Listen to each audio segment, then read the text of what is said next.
Amin. Silahkan duduk kembali Bapak Ibu Saudara. Shalom Aleichem. Senang sekali pagi ini saya bisa berjumpa dengan saudara sekalian dan kita akan merenungkan firman Tuhan.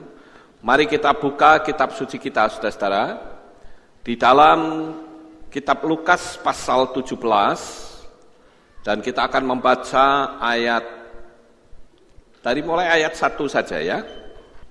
Lukas 17 ayat 1 sampai ayat yang ke-6. Kalau sudah ketemu, saya akan bacakan untuk saudara, demikianlah bunyinya. Dan dia berkata kepada para muridnya, adalah mustahil sandungan-sandungan itu tidak muncul. Tetapi celakalah dia yang olehnya hal itu muncul. Adalah lebih baik baginya jika sebuah batu kilangan, keledai dikalungkan pada lehernya, dan dia dilemparkan ke dalam laut, daripada dia menyebabkan salah satu dari orang-orang kecil ini tersandung. Perhatikanlah dirimu, dan bila mana saudaramu berdosa terhadap engkau, tegurlah dia, dan jikalau ia bertobat, ampunkanlah kepadanya. Bahkan jika dia berdosa terhadapmu 7 kali sehari, dan 7 kali sehari dia kembali kepadamu sambil berkata, aku bertobat, engkau harus mengampunkan kepadanya. Dan para rasul itu berkata kepada Tuhan, tambahkanlah iman kepada kami.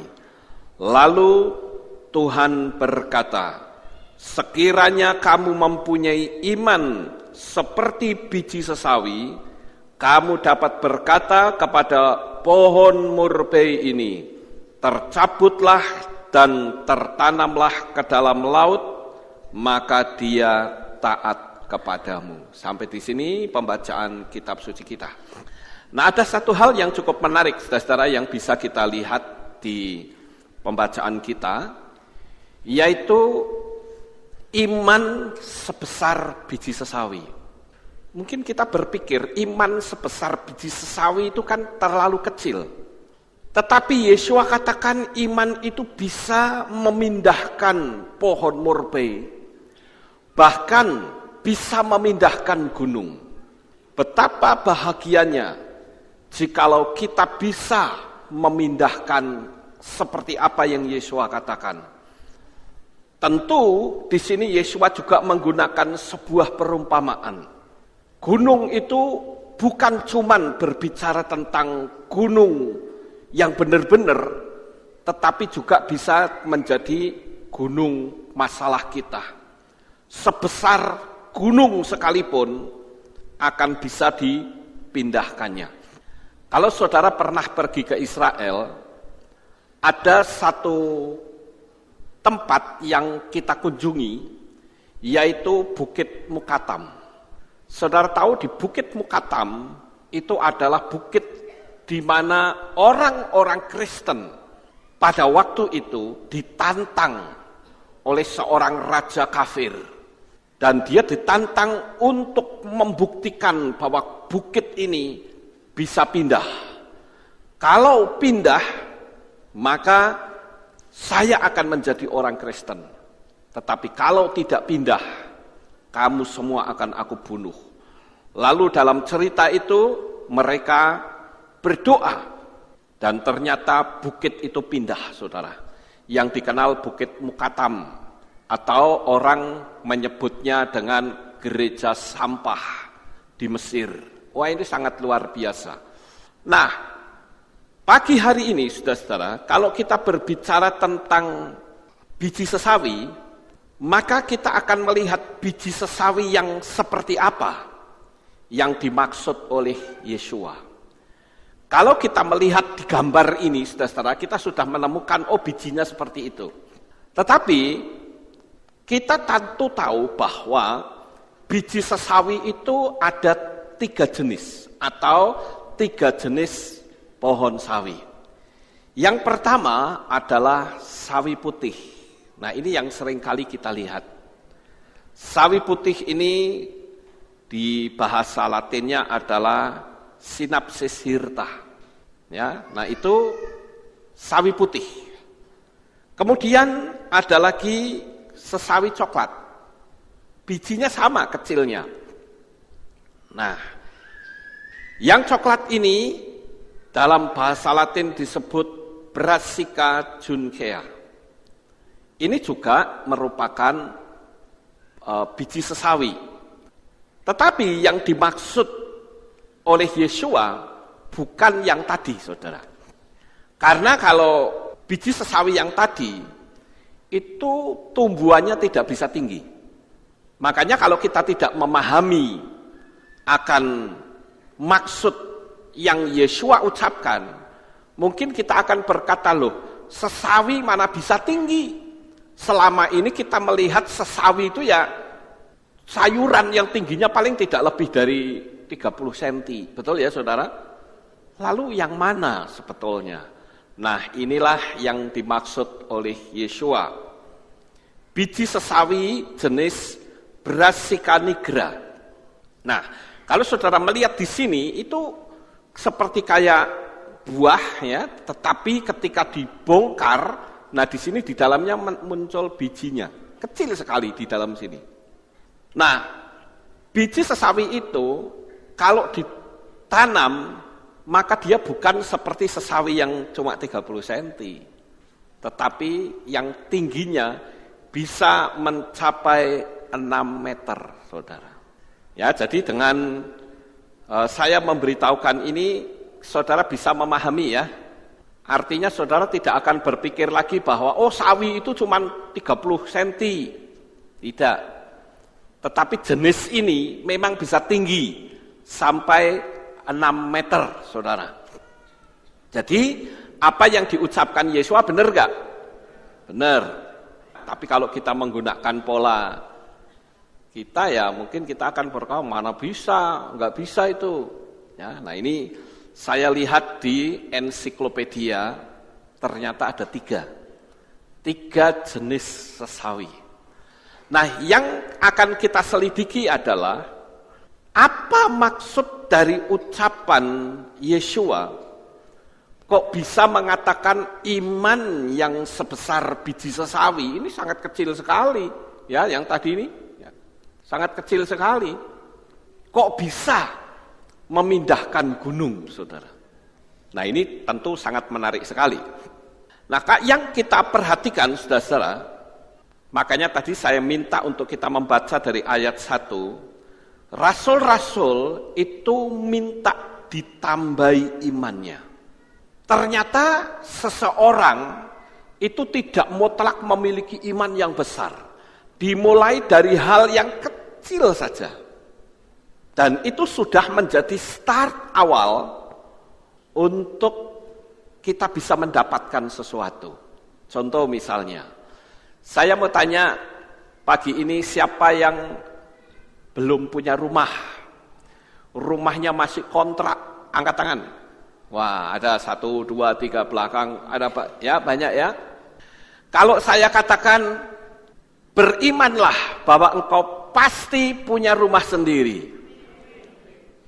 Bagi yang tadi ngacung gimana saudara-saudara? Bisa terima enggak? Bisa, tapi di tingkat awal bukan?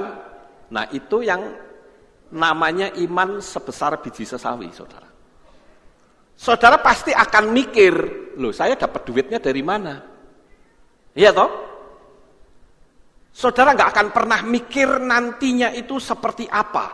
Duitnya itu dari mana, saya mendapat rumah itu caranya bagaimana, saudara tidak tahu. Pokoknya saya percaya aja. Nah ini yang artinya benih. Kata percaya itu adalah merupakan keyakinan bahwa aku akan mendapatkannya. Tetapi sekali lagi itu baru tingkat awal. Makanya perlu minta ditambahi. Nah, di sini Yeshua menunjukkan biji sesawi. Nah, biji sesawi ini ternyata berbicara tentang kualitas. Bukan ditambahnya iman, tetapi kualitas iman. Karena kalau kualitas imannya itu benar, otomatis biji sesawi itu akan bisa menjadi besar. Biji sesawi itu akan bisa bertumbuh dengan baik, saudara. Bahkan bisa melebihi tingginya manusia. Kalau manusia kan paling tinggi ya, kita ini paling sekitar 2 meter lah. Itu saja sudah termasuk tinggi ya. Biasanya paling 1 meter 65 atau 170. Tetapi ini bisa sampai 6 meter. Nah ini kan luar biasa saudara-saudara. Jadi kualitas itu bicara tentang mutu. Nilai iman yang dapat memiliki kekuatan atas ucapan. Mari kita lihat dari latar belakang kenapa sih kok murid-murid itu minta ditambahi imannya. Ternyata kalau kita melihat di ayat 3 dan 4, itu ada hubungannya dengan iman. Coba saya ulang membaca ayat 3 dan 4. Perhatikanlah dirimu, dan bila mana saudaramu berdosa terhadap engkau, tegurlah dia. Dan jikalau ia bertobat, ampunkanlah kepadanya. Bahkan jika dia berdosa terhadap kamu 7 kali sehari, dan 7 kali sehari dia kembali kepadamu sambil berkata, aku bertobat, engkau harus mengampunkan kepadanya. Ternyata di sini iman yang berkualitas itu ada kaitan dengan sikap hati, saudara. Yang dimaksud di sini adalah soal pengampunan. Ada iman yang berhubungan dengan kasih, iman yang berhubungan dengan sukacita, iman yang berhubungan dengan pengampunan, dan lain-lain. Saudara katakan, aku yakin bahwa apa yang aku minta pasti terjadi. Itu iman. Tetapi kalau ternyata hati kita ini masih ada ganjelan, itu yang bisa membuat iman tidak punya mutu, saudara. Makanya Yesua di dalam mengajarkan doa kepada murid-muridnya, dia katakan, kalau kamu ingin berdoa, selesaikan dulu ya dengan saudaramu, sehingga doamu tidak terhalang. Hubungan kehidupan suami istri pun juga harus beres agar doamu tidak terhalang. Jadi di sini ada keterkaitan antara sikap hati dengan iman yang berkualitas. Sekarang yang jadi pertanyaan bagi kita, mari kita akan coba lihat hati kita masing-masing.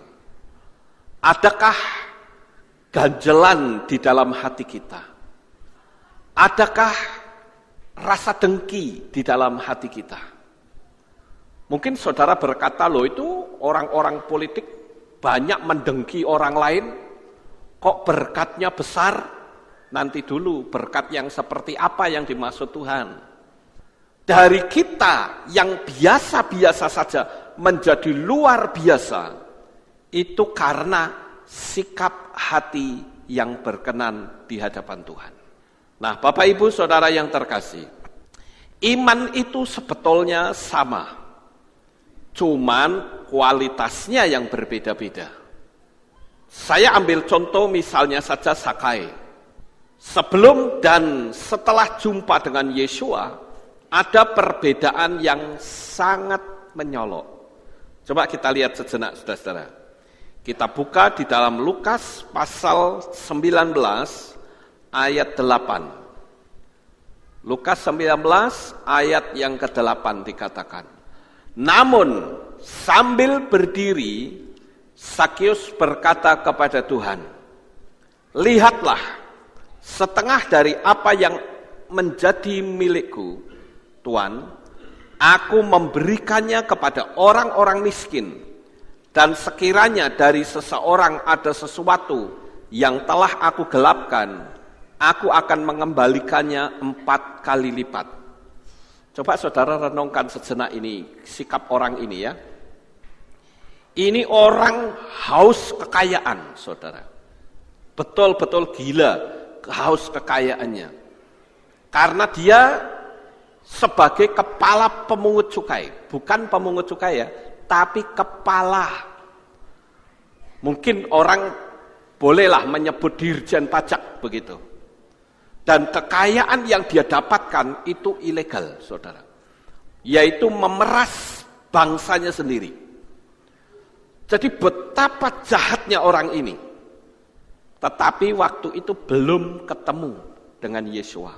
Yang ada di pikirannya itu cuma hanya bagaimana saya bisa mendapat duit, bagaimana saya bisa mendapatkan rumah yang besar, bagaimana saya bisa berfoya-foya menyenangkan hidup saya.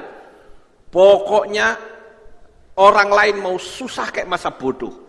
Yang penting aku senang. Yang penting aku sejahtera. Nah, Bapak Ibu yang terkasih, tetapi setelah ketemu dengan Yesua, ada sesuatu titik balik yang ada di pikirannya. Uang bukan lagi segala-galanya.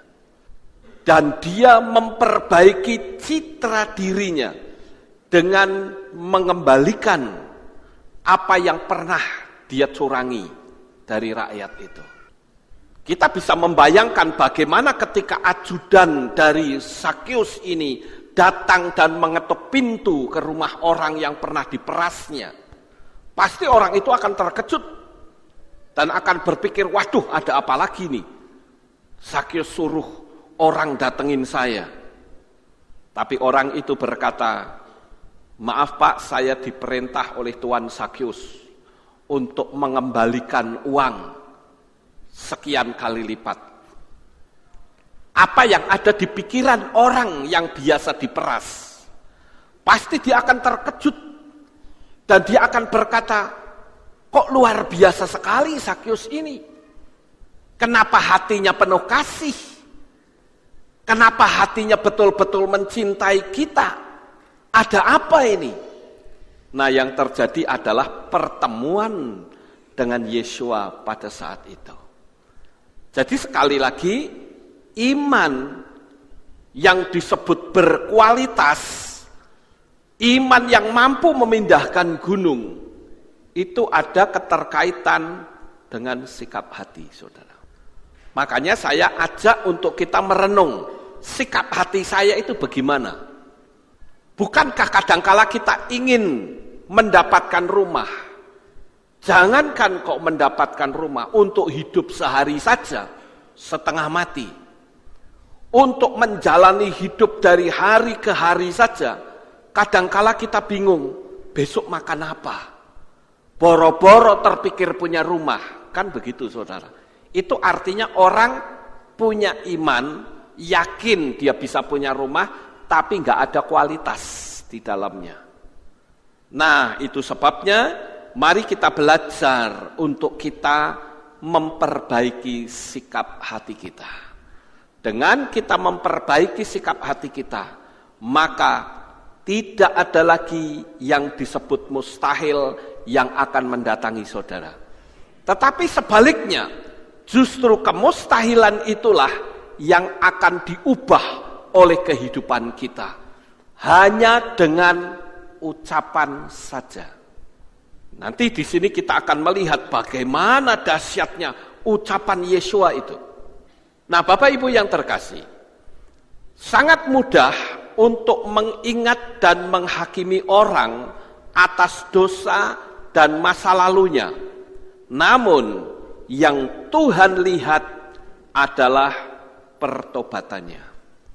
Jadi ketika Zakheus itu ketemu dengan Yesua, dan Zakheus membuat sebuah pernyataan bahwa aku akan mengembalikan semua yang aku curangi, maka di saat itu pula menjadi satu titik balik untuk Zakheus bukan lagi mendewakan uang, bukan lagi mencari uang, tapi uanglah yang akan mencari dia. Saudara pengen cari uang atau dicari uang? dicari uang. Kalau dicari uang, wah itu enak. Dimanapun kita berada, rezeki selalu mendatangi kita. Tapi kalau kita mencari uang, dimanapun kita mencari rezeki, rezekinya lari, jauh saudara. Nggak dapat-dapat, kita bingung. Ada apa ini? Aku sudah mati-matian kerja dari pagi, siang, sore, malam. Kaki saya jadikan kepala, kepala saya jadikan kaki. Nggak ada hasilnya. Karena engkau sedang dijauhi oleh mujizat. Engkau sedang dijauhi oleh rezeki. Tetapi pagi ini, ayo kita ambil start di dalam hati kita. Agar iman kita itu betul-betul berkualitas. Dengan iman yang berkualitas, maka ucapan kita mengandung kuasa yang sangat besar. Nah, Bapak Ibu yang terkasih, kualitas iman sebesar biji sesawi ternyata adalah jika orang yang sudah mampu mengampuni. Itulah iman yang pasti hidup dan berkualitas. Kenapa orang seperti ini banyak mendapatkan mujizat? Kalau saudara melihat Moshe memimpin bangsa Israel, itu sering dicaci maki, sering diolok, sering dihina, bahkan dikata-katain, dianggap pemimpin yang gak becus, berani membawa bangsa Israel keluar, tetapi tidak ada juntrungannya, berputar-putar terus di padang pasir selama 40 tahun. Dan itu kalau Moshe itu tidak menguatkan hatinya, dia bisa kepahitan dengan bangsa Israel. Dia bisa saja berkata, kamu tak pimpin bukannya berterima kasih, bersungut-sungut terus tiap hari. Ya sudah, kalau kamu pulang ke Mesir, balik kono dhewe. Wes, aku tak mau hanya memimpin orang yang tidak bersungut-sungut. Ayo yang tidak bersungut-sungut ke sini, ikut saya. Yang lain, kamu balik sana ke Mesir. Musa tidak begitu, saudara. Sekalipun dia diolok, dianggap pemimpin yang tidak becus, tetapi hati Musa tetap dijaga. Yusuf juga seperti itu. Hatinya tetap dijaga. Sehingga apa yang menjadi visi dan impiannya itu terjawab. Mari kita akan lihat dan memperbaiki sikap kita, saudara. Sehingga betul-betul iman itu punya kualitas. Saudara bayangkan ketika semua bangsa Israel mengolok-olok dia. Tuh lihat sekarang tentara sedang mengejar kita, dia mau bunuh kita. Di depan kita ada lautan Kolsom. Kok aneh ya saudara? Kenapa bangsa Israel kok melihatnya tentara Mesir? Padahal kitab suci jelas-jelas menulis bahwa antara bangsa Israel dengan tentara itu ada apa? Tiang api, saudara. Biasanya kalau siang cuaca seperti ini itu tiang awan. Tapi kali itu ada tiang api yang memisahkan mereka antara bangsa Israel dengan tentara Mesir. Tapi anehnya bangsa Israel tidak memperhatikan tiang api, tapi yang dia perhatikan musuhnya. Aneh kan, saudara? Kenapa yang diperhatikan musuh yang akan melibas dia, sementara di situ buktinya musuh tidak bisa menyerang dia kok? Karena ada perlindungan, ada tiang api. Bukankah kita juga sering seperti itu, saudara? Yang kita lihat itu masalahnya. Sementara ada Tuhan yang bersama-sama dengan kita. Ada Bapak Yahweh yang bersama dengan kita. Tetapi kenapa seolah-olah Bapak Yahweh itu nggak kelihatan? Yang kelihatan adalah problem dan masalahnya yang engkau geluti tiap-tiap hari. Makanya saya katakan ini bangsa Israel itu aneh sekali, saudara. Tiap-tiap hari dia bisa melihat mujizat. Ketika dia buka mata pagi hari, dia lihat tiang awan itu seperti payung raksasa yang memayungi bangsa Israel. Mereka teduh tidak kepanasan. Waktu ke Israel yang kemarin, saudara, kami mengalami hambatan, yaitu bis yang ditumpangi mogok di tengah jalan. Dan itu panasnya minta ampun waktu keluar, saudara. Saya katakan, wah luar biasa ini panasnya. Mungkin bisa 37, mungkin bisa 40 kali panasnya itu, saudara. Luar biasa panas. Sampai di luar sebentar, nggak tahan masuk ke bis lagi. Karena di bis ada AC-nya. Apalagi di padang pasir seharian penuh. Tapi mereka dipayungi. Kok ya nggak mikir gitu loh. Nek tiap hari dia melihat dahsyatnya Tuhan. Bukankah kita juga seperti itu, saudara?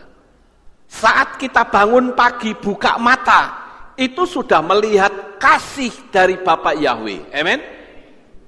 Berapa banyak orang yang waktu buka mata, dia melihat atap langit karena rumahnya terbakar. Berapa banyak waktu dia buka mata, ternyata yang dia lihat atap rumah sakit. Nah, kita buka mata masih ada di rumah kita sendiri. Kita bisa menghirup udara segar. Kita bahkan, katakanlah mohon maaf kalau kita ke belakang saja. Itu sudah anugerah dari Bapak Yahweh. Coba kalau saudara pergi ke WC nggak bisa keluar. Urusan rumah sakit, saudara. Jadi tiap-tiap hari, apa yang kita lihat, apa yang kita pikirkan, sebetulnya di situ ada Tuhan bersama dengan kita. Nah, saya ingin tanamkan ini agar saudara itu tidak terlalu fokus kepada masalah. Saya yakin saudara pasti punya masalah. Apakah itu masalah keuangan, masalah rumah tangga, masalah studi atau karier atau apa saja. Tetapi selama kita melihat masalah itu menjadi kecil karena kita melihat kebesaran Tuhan yang bersama dengan kita. Apalagi kalau kita katakanlah diolok, dicaci maki, diumpat, kadangkala hati kita terpancing, saudara. Tetapi kalau orang yang memiliki dasar yang kuat, dia tidak akan terpancing. Dia buktikan bahwa aku bukan seperti itu. Saya ingat waktu dulu, saya kursus elektro, saudara. Nah, saya tinggal di rumah kukong saya. Saya tinggal di sana, anak-anaknya itu pinter-pinter. Ada satu yang pandai, anak nomor 1, pandai di bidang elektronik, di pemancar. Nah, saya kursus elektro, kadangkala mereka dapat order, saya dikasih suruh betulin. Nih ada televisi, lu betulin. Oke, saya betulin. Saya betulin gak ketemu-temu, saudara. Sudah menghabiskan rokok 1 bungkus juga, gak ketemu, saudara. Karena dulu kan saya merokok. Gak ketemu juga. Lalu apa yang dilakukan oleh kukong saya? Dia mendekati saya, tanya, piye? Yang rusak apanya? Oh, ini seperti ini. Terus dilihat gini. Seperti itu saja kalah. Mosok kamu sekolah kok kalah? Saya kayak dihina, saudara. Tapi di situ saya justru terpacu. Ucapan dia bukan sebuah penghinaan. Tetapi saya ubah bahwa ucapan dia itu bagi saya berarti pesawat televisi ini bisa diperbaiki. Saudara bisa paham nggak apa yang saya katakan? Kalau sampai ada orang bilang, seperti itu saja tidak bisa, berarti pesawat televisi itu bisa diperbaiki. Nah, saya harus ekstra berpikir di mana. Saya cuma tanya, karena saya agak gengsi waktu itu. Saya tanya sama kukong saya, ini kira-kira daerahnya mana? Yalah, coba kamu lihat di deflection yoke atau di vertikal atau horizontal, lu cari di sono, pasti ketemu. Wah, di situ mulai saya sudah menemukan, oh ini daerah sudah saya persempit. Jadi tidak perlu saya uprek-uprek di power supply karena dia jalan. Cuman hanya gambarnya saja yang ngaco, saudara. Nah, saya bisa tahu, dilihat dari monitor, misalnya gambarnya seperti ini. Oh, ini berarti vertikalnya yang rusak, harus diperbaiki. Kalau yang garis seperti ini, oh ini horizontalnya yang harus diperbaiki. Kalau dia gelap, oh berarti dia di flyback. Ya. Bisa jadi di deflection yoke. Kita lihat di situ. Langsung kita tahu, saudara. Tetapi kalau kita menjadikan ucapan seseorang, wah dia ngenyek saya, nggak akan pernah bisa maju. Sekarang saja saya sudah tidak lagi punya kemampuan dan kesempatan untuk memperbaiki elektro, saudara, karena waktunya habis untuk menyiapkan materi. Nah, di sini jangan pernah hati kita itu diubah oleh sesuatu yang datang dari luar. Dan saya katakan, ketika engkau mampu seperti itu, maka imanmu sudah akan muncul kualitas di situ, saudara. Ya, nah, pengampunan itu sangat berat. Orang bersalah berkali-kali datang dan minta ampun, Tuhan suruh kita mengampuni. Nah, biasanya kita suka ngomong apa? Loh kok enake? Salah kok teko njaluk ampun, salah teko njaluk ampun, kok enake? Kita sering begitu ya, saudara. Nah, itu yang disebut dengan iman yang tidak berkualitas. Tapi kalau saudara lihat di ayat yang ketiga dan 4 tadi, Tuhan katakan kalau orang bersalah kepadamu berapa kali? 7 kali. Disuruh mengampuni berapa? 7 kali. Bahkan Yesus katakan, jikalau orang datang kepadamu 70 kali, 7 kali, kita pun harus tetap mengampuni. Artinya apa? Itu sebetulnya sebuah kata kiasan untuk kita selalu membuka hati dan memberikan pengampunan, memberikan maaf kepada orang. Tapi yang sering terjadi kan kita bilang, datang lagi minta maaf, datang lagi minta maaf. Bolak-balik salah terus. Itu yang biasa standar orang seperti itu. Tapi standarnya Yesua adalah unlimited, tidak terbatas, saudara. Nah, saudara yang terkasih, apakah dengan ayat ini kita bisa diperlakukan semau-maunya? Kalau jawabannya iya, berarti kita akan menjadi orang percaya yang konyol. Contoh misalnya, saudara punya kongsi dagang dengan orang lain. Saudara dicurangi, lalu orangnya datang minta maaf. Saudara memaafkan enggak? Loh kok diam semua? Sekali lagi, saudara punya kongsi dagang sama orang, tapi ternyata orangnya itu curang. Dia menyadari kesalahannya, dia minta maaf sama saudara. Saudara maafkan apa enggak?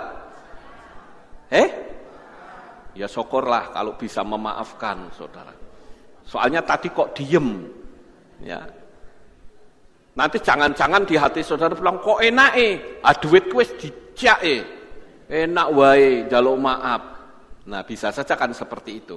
Tapi perintah Tuhan disuruh memaafkan.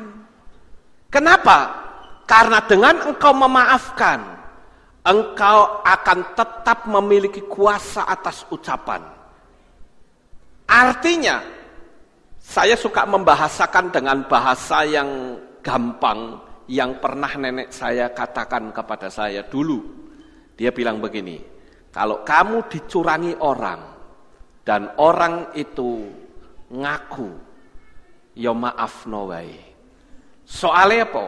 Orang yang curang nggak akan bisa kaya melebihi kamu. Dia katakan begitu, dan itu saya pegang terus. Oh, ternyata ada di ucapan Yesua.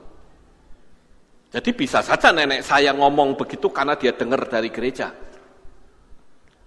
Dan ternyata kalau kita mampu memaafkan, kita bisa kok memiliki usaha lebih besar dari orang yang nyurangin kita. Berapa banyak orang yang sering kali berbuat curang, ya nggak kaya-kaya tuh, miskin terus. Betul ya saudara? Kalau toh dia betul-betul kaya, mesti banyak hambatan. karena dia mendapatkan kekayaan itu dari cara yang curang, saudara. Nah, oleh sebab itulah maka Yesua mengajarkan hal ini kepada kita. Kalau dia sudah berbuat salah, kita maafkan, ya bukan berarti lalu dia rekrut lagi. Wah, yang ngecek miskin bareng kalau gitu, saudara. Nanti curangin lagi, ya wes, habis kita. Ya dimaafkan, yang penting hati saudara itu tidak ada ganjelan. Tapi untuk bermitra kerja dengan dia lagi, ya tidak usah. Ya, cari orang yang lebih baik. Saudara ngerti nggak maksud saya ini? Ya, jangan sampai saudara berpikir berarti kita tetap bermitra kerja sama dia. Lah nek dicurangi meneng, lah aku lak ngemis terus suwe-suwe. Nggak bisa seperti itu, saudara. Yang sudah seperti ini sudah, kita putus bisnis. Tetapi untuk hati tidak boleh putus. Bahkan usahakan saudara bisa mendidik dia. Ya, bisa mendidik dia. Agar supaya dia juga memiliki mental yang sama dengan kita. Nah, Bapak Ibu yang terkasih, itulah yang disebut iman sebesar biji sesawi. Kecil tetapi berkualitas. Karena biji sesawi itu kalau besar bisa menjadi pohon sayuran yang tertinggi dari semua sayuran. Karena bisa mencapai 6 meter. Padahal sayuran sejenis paling cuman hanya 30 lah. 30 cm, 40 cm. Ya, kecil sekali, saudara. Jadi di sini kita melihat bahwa Yesua itu memberitahu kita kunci rahasia iman yang berkualitas. Karena kita kalau berinteraksi dengan orang lain, pasti sekali waktu akan kena benturan. Namanya saja orang lain. Pasti akan punya perbedaan pendapat. Jadi kalau ada perbedaan pendapat, jangan langsung saudara memusuhi orang itu, tidak boleh. Sekalipun itu yang ada, yang terjadi di dunia sekarang ini. Beda pendapat dimusuhi, beda pendapat dibunuh. Itu kan mereka yang di luar kita. Kalau kita beda pendapat, ya sudah jalan sendiri-sendiri. Kita harus tetap jaga hati. Amin. Jangan beda pendapat mengolok-olok. Beda pendapat menghina. Beda pendapat melecehkan. Lah orang seperti ini kalau bicara tentang iman, bisakah itu disebut iman yang berkualitas? Tidak. Ini iman tempe, iman cemen kalau saya bilang. Ya. Iman yang berkualitas adalah orang boleh beda pendapat, tapi hukum kasih tetap harus ada di hati kita. Itu yang diajarkan oleh Yesua. Tapi kalau di luar sana kan tidak begitu, saudara. Beda pendapat, ya bila perlu dipukul, bila perlu dimusuhi, bila perlu dihina, dicaci maki. Kita beda pendapat, saya praktekkan itu, saudara. Berapa banyak orang yang tidak sependapat dengan pengajaran saya. Mereka pada keluar, di luaran juga banyak mencaci maki, menghina. Apa saya melakukan pembalasan? Tidak. Saya harus terapkan hukum ini dalam hidup saya. Kenapa? Karena kalau saya melakukan perlawanan, iman saya akan sama cemennya kalau begitu. Dan saya akan jauh dari rezeki. Ya. Jadi kalau saya ketemu dengan orang yang memusuhi saya masih bisa berjabat tangan, saya masih bisa merangkul mereka, saya masih bisa berdialog, walaupun sudah beda pendapat, tetapi dijauhkan hati dari kebencian dengan orang yang tidak sefaham. Ini yang penting, saudara. Saudara ingin punya iman yang berkualitas? Ayo lihat hati saudara masing-masing pada pagi ini. Pohon ara dan sayuran sawi menjadi perbandingan. Bahkan di dalam ucapan Yesua katakan kamu bisa memindahkan pohon murbei. Di teks lain dikatakan pohon ara bisa dipindah. Padahal saudara bisa melihat pohon ara itu kayak begini. Ya. Ara juga punya jenis yang banyak. Bahkan pohon ara itu bisa hidup tanpa air. Bahkan kalau saudara melihat ini, dia berdiri di batu, toh pohon ara masih bisa hidup. Tetapi justru itu bisa dikalahkan dengan sayuran, pohon sayuran, yaitu biji sesawi yang berkualitas menjadi pohon, saudara. Ini yang Yesua ajarkan, bahkan Yesua praktekkan saat dia mengutuk pohon ara. Ketika Yesua jalan mau masuk ke Yeriko, dia lihat di situ, wah ini pohon ara. Yesua mau makan buah ara. Dia cari, loh ini kok cuma rimbun, daunnya banyak kok buahnya nggak ada. Lalu Yesua ngomong sama pohon ara, mulai sekarang kamu tidak akan berbuah lagi selama-lamanya. Waktu Yesua pergi, besoknya lewat ke situ lagi, murid-muridnya bingung, loh pohon aranya kok sudah kering. Mati pohon aranya, saudara. Hanya dengan ucapan Yesua. Saudara pingin punya ucapan yang berkualitas? Kalau saudara pingin punya ucapan yang berkualitas, dalamnya harus punya kualitas dulu, saudara. Iya toh? Seperti karung berisi beras, kalau disobek keluarnya apa? Beras. Karung berisi kacang hijau, dibuka ya isinya kacang hijau. Sama seperti kita. Kalau hati kita isinya pahit, ucapannya pahit terus, saudara. Nggak jadi berkat buat orang lain. Tapi berbeda kalau hati kita di dalamnya itu bersih, ucapannya pun bisa memberkati orang lain. Nah ini loh yang Yesua ajarkan. Jadi iman itu berhubungan dengan ucapan yang berkuasa, yang dapat memindahkan gunung masalahmu setinggi apapun. Dan ini yang Tuhan ingin kita memilikinya, saudara. Sehingga dengan kita memiliki, hidup kita ini akan terasa nyaman.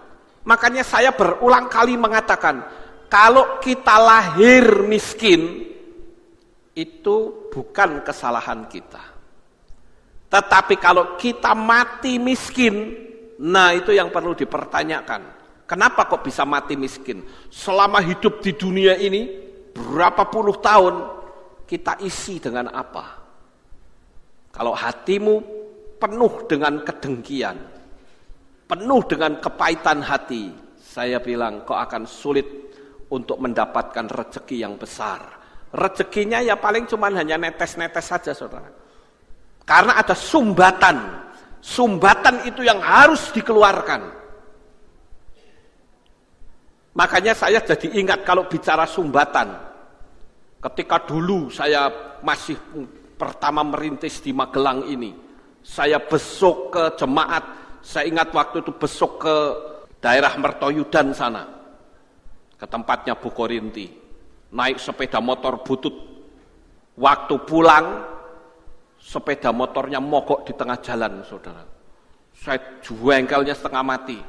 Saya berpikir nih sepeda motor sudah jelek, ya mogok lagi. Saya harus nuntun pakai Honda berapa? 70 atau 90 dulu ya.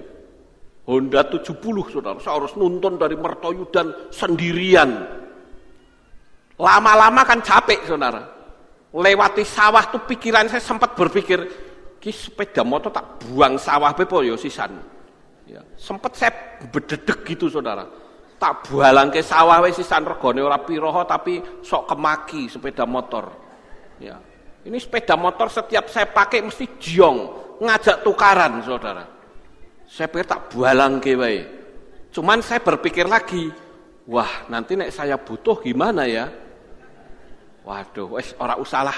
Saya dorong lagi dari Mertoyo dan Buk Santan sana sampai sini. 1 jam loh saudara saya jalan kaki. Sampai sini ngos gitu. Mobil coklat juga begitu dulu. Kalau sekarang sudah enggak saudara.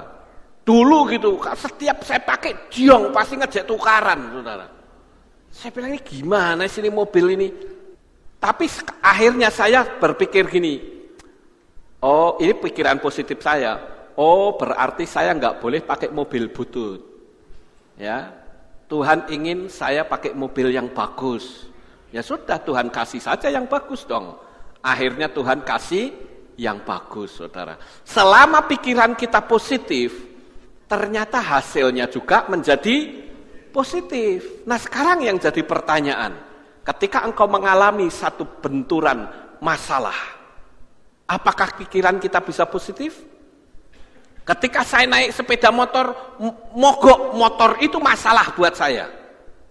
Ketika saya bawa mobil coklat yang dulu sering mogok, kalau sekarang nggak bisa dibawa buat apa? Orang mati ya, bawa peti mati.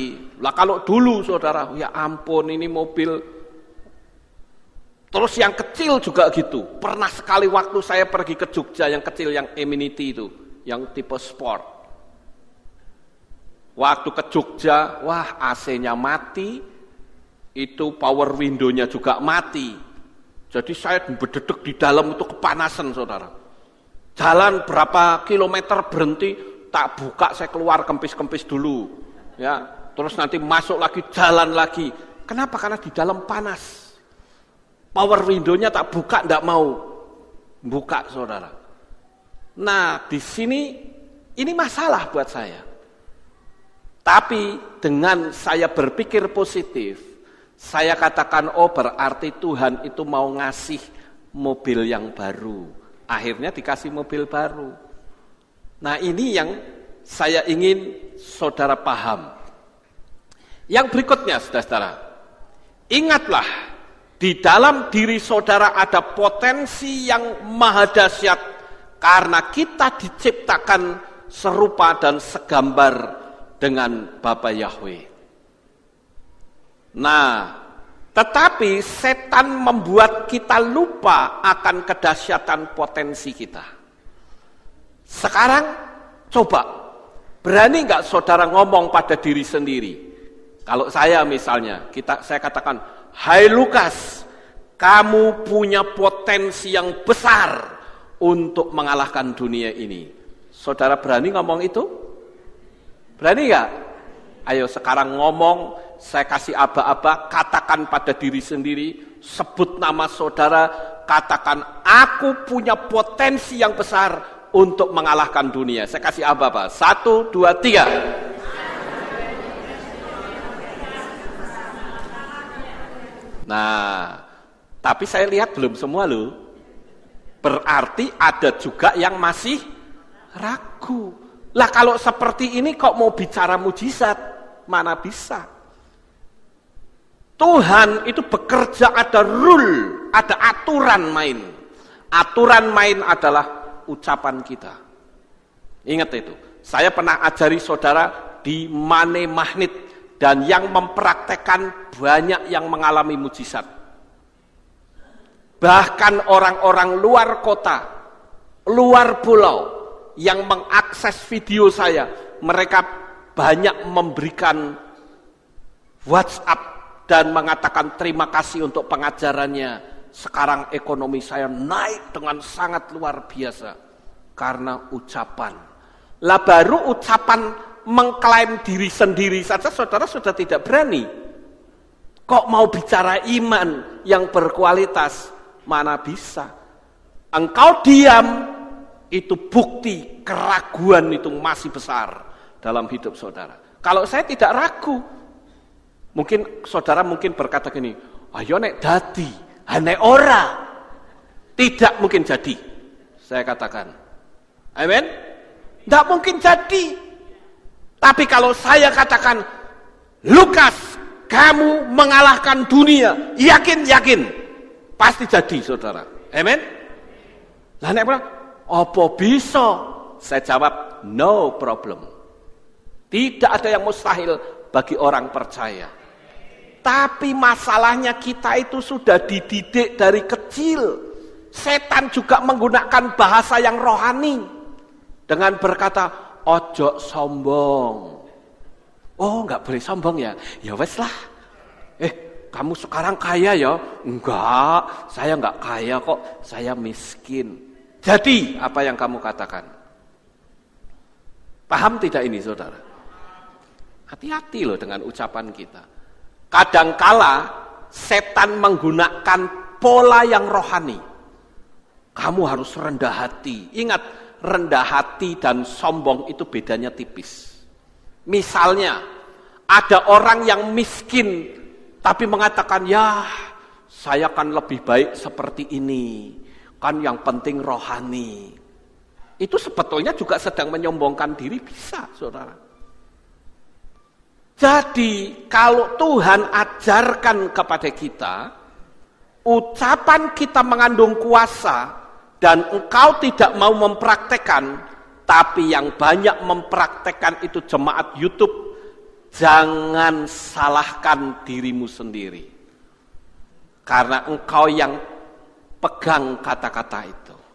Keraguan itu yang membuat engkau tidak pernah maju. Kalau saya setiap kali ada orang yang ngomong seperti itu, saya semangatnya luar biasa, saudara. Saya sering mengikuti seminar motivasi. Dan kalau mereka tanya, kamu bisa nggak? Saya bilang, bisa. Orang mau mengatakan sombong kayak emang gue pikirin. Itulah iman, saudara. Kalau Yesus berkata, pindahkan gunung, mbok ojo sombong, gunung kok meh dipindah. Ya wes lah, rasa sombong. Saya kasih tahu, saudara. Misalnya saya punya besi nih. Besi ini, di bawah ini ada peniti. Tahu peniti, Magelang? Tahu ya? Tempelkan di peniti. Sampai tua nggak akan bisa nempel, saudara. Tetapi ketika besi ini saya liliti dengan kawat email, saya masukkan ke strum, besi ini akan berubah menjadi elektromagnet. Dan ketika ditempelin ke peniti, penitinya nempel nggak? Nempel.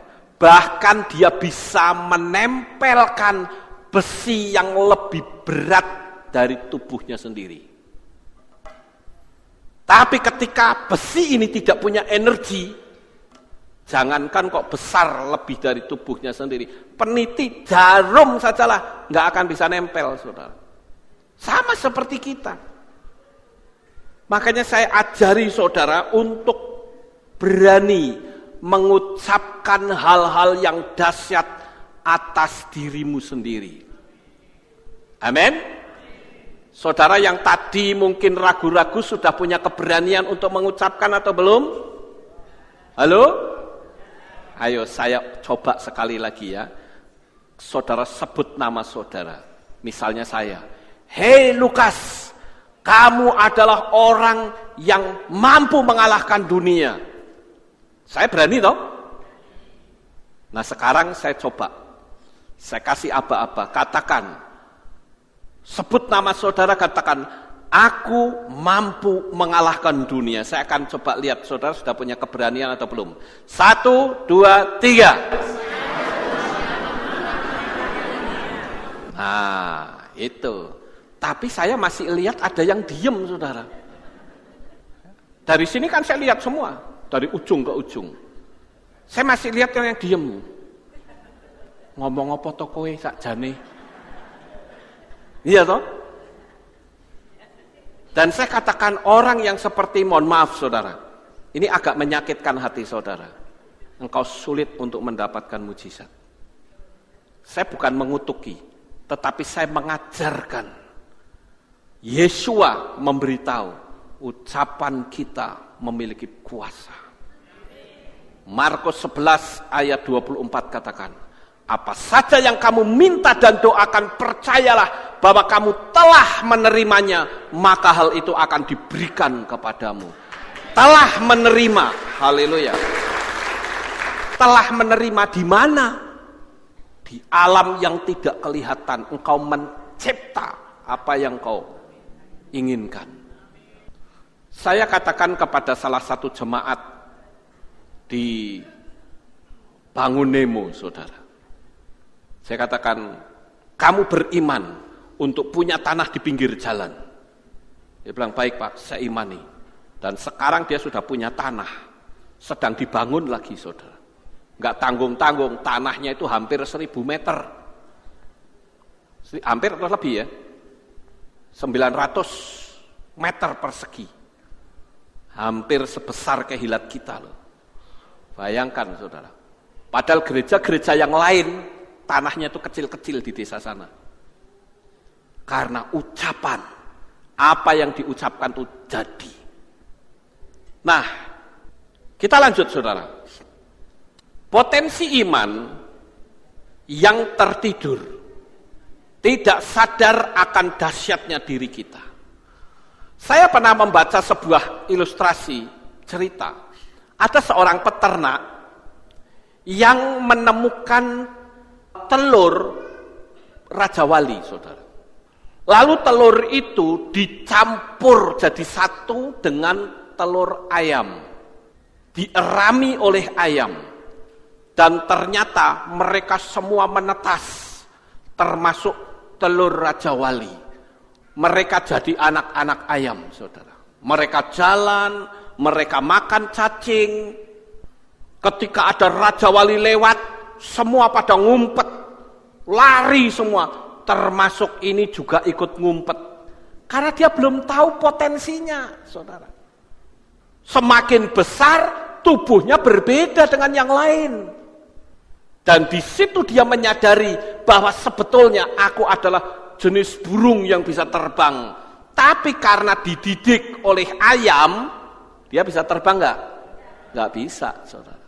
Ini potensi yang tertidur, saudara.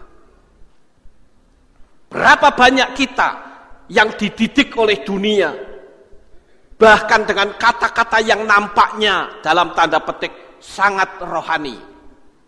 Tapi sebetulnya mematikan potensimu sendiri. Jadi jangan sampai kita seperti Raja Wali yang mau dididik oleh ayam. Makannya cacing, berkotek. Ketika ada burung Raja Wali lewat, dia lari masuk, ngumpet semua. Bukankah kita seperti itu, saudara? Atau seperti ini. Saya juga pernah melihat sesuatu, yaitu gajah, saudara. Ini kan kaki gajah gede banget ya. Sementara patoknya kecil. Kenapa gajah ini tidak bisa keluar? Dia terus berputar-putar dengan rantai seperti ini. Karena dia dari kecil itu dirantai terus di kakinya, saudara. Jadi ketika dia mau keluar, dia kibaskan rantainya, nggak bisa. Ya namanya juga gajahnya masih kecil, ya toh. Dia jalan lagi kibaskan rantainya, nggak bisa.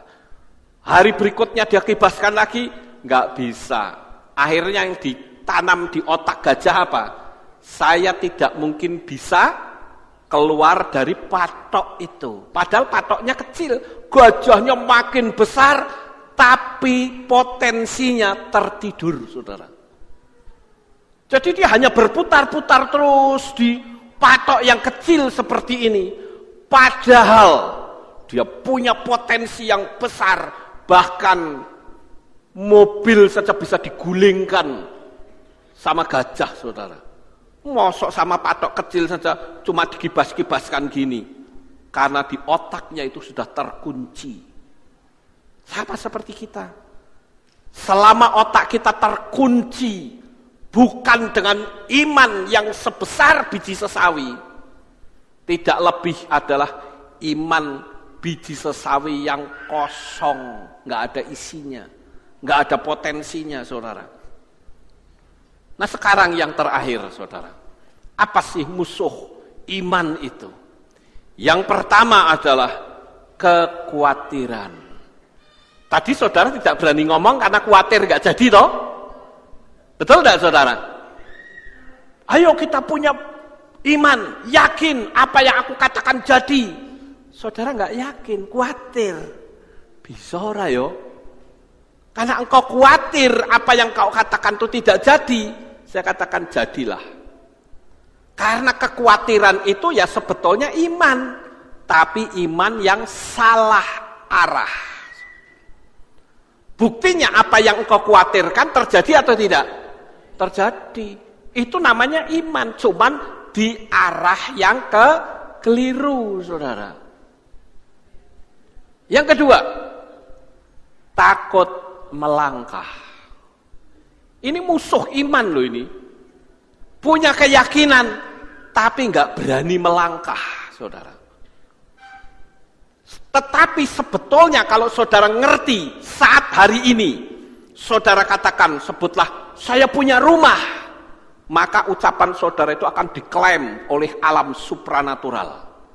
Dan alam supranatural itu bergerak untuk memberi peluang bagi kita. Perhatikan baik-baik kata-kata saya. Ketika engkau mengucapkan kata-kata yang dahsyat, alam roh, apakah saudara percaya Bapak Yahweh atau tidak, itu alam roh bekerja secara otomatis, saudara. Dengan keyakinan yang penuh, maka alam roh itu bekerja. Dan dia akan memberi peluang-peluang. Nah, ketika ada peluang, apa yang kita lakukan? Kitalah yang bertindak, saudara. Tetapi karena takut melangkah, khawatir, selalu yang ada di pikirannya, bisa nggak ya? Bisa nggak ya? Kenapa mesti takut melangkah? Saya sering mengatakan, 20 tahun yang akan datang, engkau akan seperti hari ini ketika engkau tidak berani melangkah maju. Lebih baik kita melangkah maju, satu langkah saja, itu sudah membuat alam supranatural itu ikut senang karena engkau mau melangkah. Contoh, ketika Paulus dan Silas di penjara, mereka menyanyikan lagu puji-pujian. Dikatakan dalam kitab suci, sendi-sendi penjaranya goyah dan belenggu mereka terlepas. Ketika semua sudah terlepas, Paulus tidak melangkah dari situ. Dia bisa mengalami kebebasan atau tidak? Nggak bisa. Dibutuhkan langkah awal untuk meraih mujizat. Kalau Paulus semua sudah terlepas, penjaranya sudah terbuka, rantainya sudah rontok, tapi dia tetap di situ. Tuhan keluarkan saya, Tuhan keluarkan saya. Tuhan bilang, loh pintunya sudah tak buka, rantainya sudah lepas, kamu yang melangkah. Tapi Paulusnya nggak mau melangkah, Tuhan tolong saya, keluarkan saya. Ini orang yang tidak mau membuat iman seperti yang Yesus katakan, iman tanpa perbuatan adalah mati. Tinggal bergerak saja. Makanya Paulus begitu semua sudah terbuka, dia baru bisa melangkah keluar, saudara. Selalu konsepnya Tuhan itu tidak pernah berubah. Bahkan Tuhan memberkati pun dibutuhkan langkah awal dari saudara. Saya ambil contoh, ketika bangsa Israel ada di padang gurun, kitab suci mengatakan, tiap-tiap hari Tuhan memberi makan apa? Makan mana. Saudara pikir makan mana itu bangsa Israel tetap tinggal di tenda, tinggal mangap saja? Tidak, saudara. Bangsa Israel harus keluar dari tenda, ambil itu mana. Berkat Bapak Yahweh yang sudah turun, tinggal ngambil. Cuman kan orang maunya cuma mangap tok. Tuhan tolong, Tuhan mangap. Nanti mananya masuk ke dalam. Nggak bisa seperti itu. Itu bukan konsepnya Tuhan. Konsepnya Tuhan, kau melangkah. Dan ketika engkau mau melangkah, sudah dipastikan engkau mampu mengambil mana itu. Begitu juga dengan iman. Aku yakin aku punya rumah, melangkah. Sudah dipastikan langkahmu mencapai titik sasaran apa yang menjadi misi dan impianmu. Itu yang disebut iman sebesar biji sesawi. Hati saudara diberesi, saudara tinggal melangkah, mujizatnya saudara raih. Lah kalau ada peluang saudara diam saja, bagaimana? Ada peluang saudara, engkau piye ya? Ketakutan sendiri, mikir sendiri. Tuhan bilang, ojo koken mikir. Wong saya menyertai kamu kok takut. Sampai di sini paham saudara? Yang ketiga, kebimbangan. Di sini saya tulis, tidak ada pelaut ulung yang lahir dari laut yang tenang. Seorang pelaut yang disebut pelaut ulung, dia pasti pernah melewati badai.